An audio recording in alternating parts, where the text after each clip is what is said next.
A Lei Geral de Proteção de Dados se aplica ao poder público? Oi, eu sou Silvia Brunelli e neste canal eu ajudo profissionais a se sentirem seguros para adequar qualquer empresa de qualquer porte à Lei Geral de Proteção de Dados. E se você quer aprender mais sobre a Lei Geral de Proteção de Dados todos os dias, se inscreve aqui no canal. E antes de ir embora, se esse conteúdo fizer sentido para você, deixa o seu like.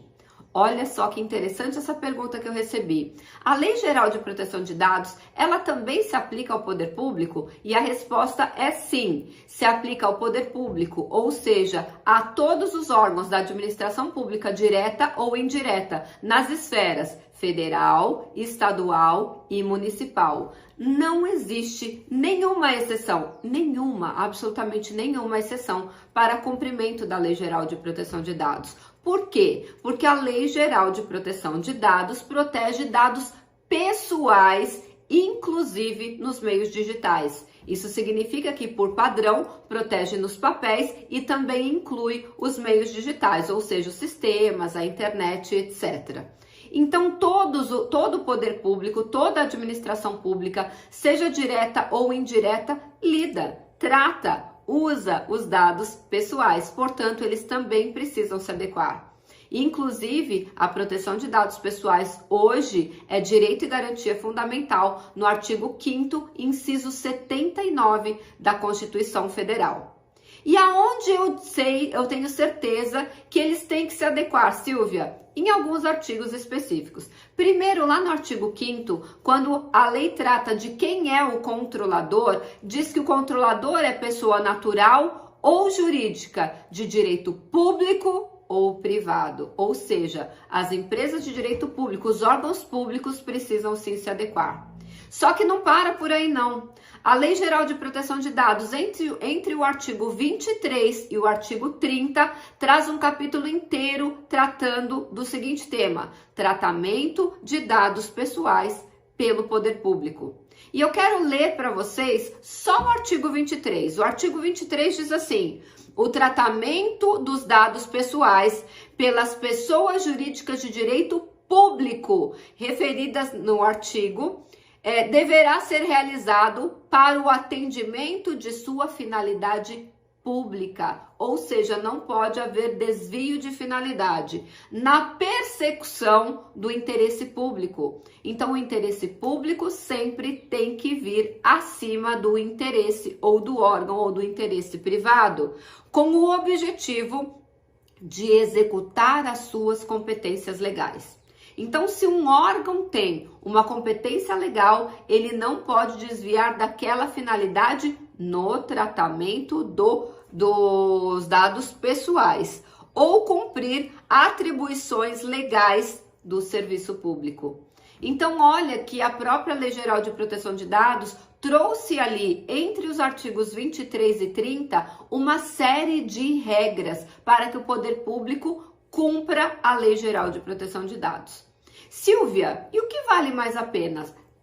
Lidar com a adequação de órgãos públicos ou de empresas privadas? Então vamos lá, essa também é uma pergunta muito boa.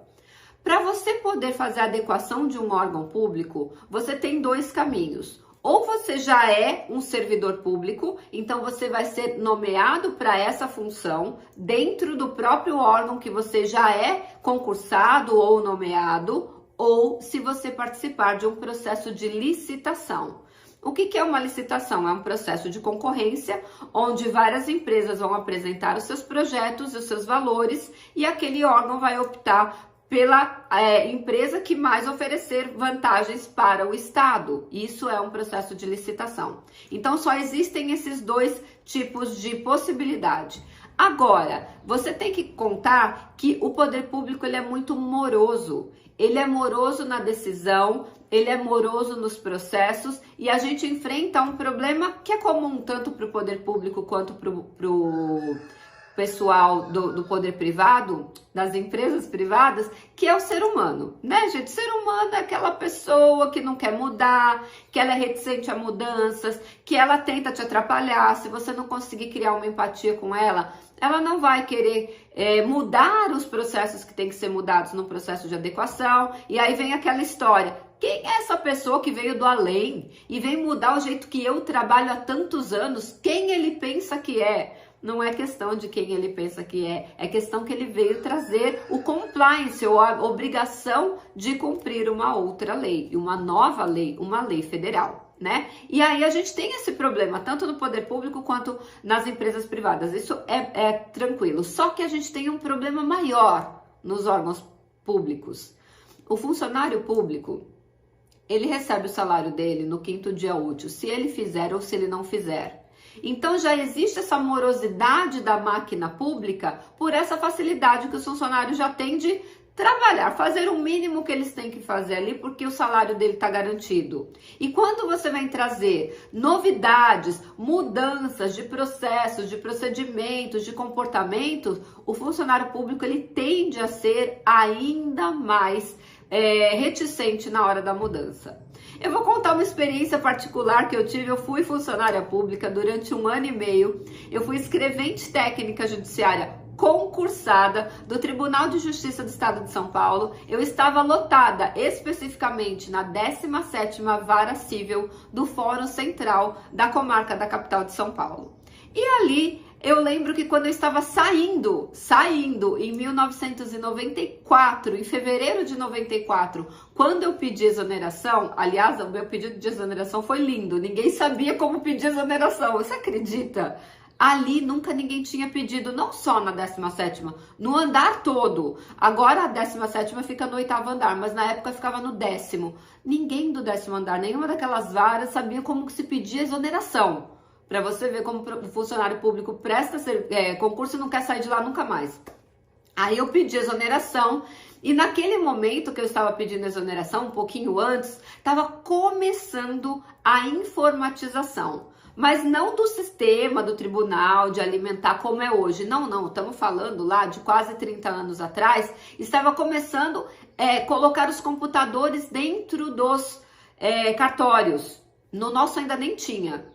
E eu lembro que houve uma convocação da presidência do tribunal para que os funcionários se voluntariassem para aprender informática, para aprender a mexer no computador. Só no nosso cartório ninguém quis ir. Ia mudar, ia tirar as máquinas de escrever, sim, eu trabalhava em máquina de escrever. Ia tirar a máquina de escrever e as nossas máquinas não eram elétricas. Só tinha máquina de escrever elétrica nas varas, que é onde fazem as audiências. No cartório, eram máquinas pré-históricas mesmo. E aí, o tribunal mandou o ofício que era para indicar lá 10%. No nosso cartório tinha 40 pessoas, pelo menos 10%, só 4 pessoas de cada cartório para fazer a iniciação do trabalho de informática para aprender a mexer no computador, gente. Isso em 1994, quase 30 anos atrás. Ninguém se voluntariou. Por quê? Porque o funcionário público não queria sair da zona de conforto. Óbvio que depois que ninguém se voluntariou, veio uma ordem para a escrivã. Indique 4 pessoas, é obrigatório, vai aparecer um computador, aí alguém vai precisar mexer nele. E aí, aos poucos, isso foi acontecendo. Mas olha que engraçado, eles teriam um ganho de conhecimento, né? Uma facilidade no trabalho, porque imagina você fazer tudo na máquina de escrever. Errou, gente, era branquinho. Quem é da época do branquinho? Escreve aqui pra mim no comentário que eu quero saber. Passava branquinho, e aí você tinha que passar branquinho porque era feito com carbono. Gente, carta precatória era feita em 4 vias. Você não tinha só que fazer, né, digitar, como fala, datilografar, olha, nem lembrava o nome. Você tinha que apertar com muita força, senão a última via não aparecia nada, tinha que ser muito forte, às vezes a gente batia mais de uma vez, dava um trabalho horroroso.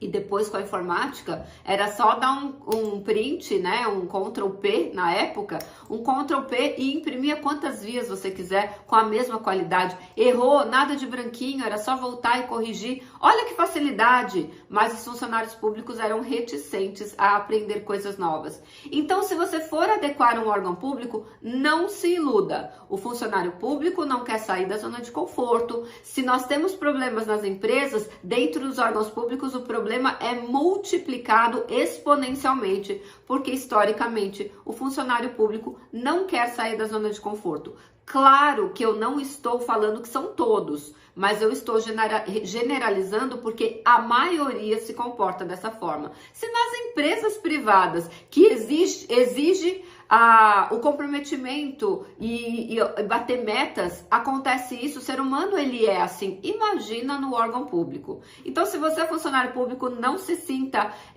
ofendido. Eu fui funcionária pública, eu sei como vocês pensam, eu também estive lá dentro, por isso que eu saí, eu não consegui ficar, justamente porque eu queria essa rapidez, eu queria esse avanço, eu queria mudanças e eu vi que ali não seria o lugar para que eu pudesse crescer profissionalmente, e foi a melhor decisão que eu tomei, foi sair, porque eu cresci muito em todos os aspectos da minha vida, e eu tenho certeza que eu não teria esse crescimento, essa expansão exponencial se eu tivesse presa num órgão público. Mas isso é uma percepção minha e tá tudo bem. Se aí no teu órgão você faz tudo certo, parabéns para você, continue assim, você que faz o Brasil andar. Então vocês entenderam que sim, a Lei Geral de Proteção de Dados se aplica a todos os órgãos públicos. Inclusive, é bom falar que os 6 passos de um processo de adequação que eu ensino no meu método, ele também se aplica aos órgãos públicos.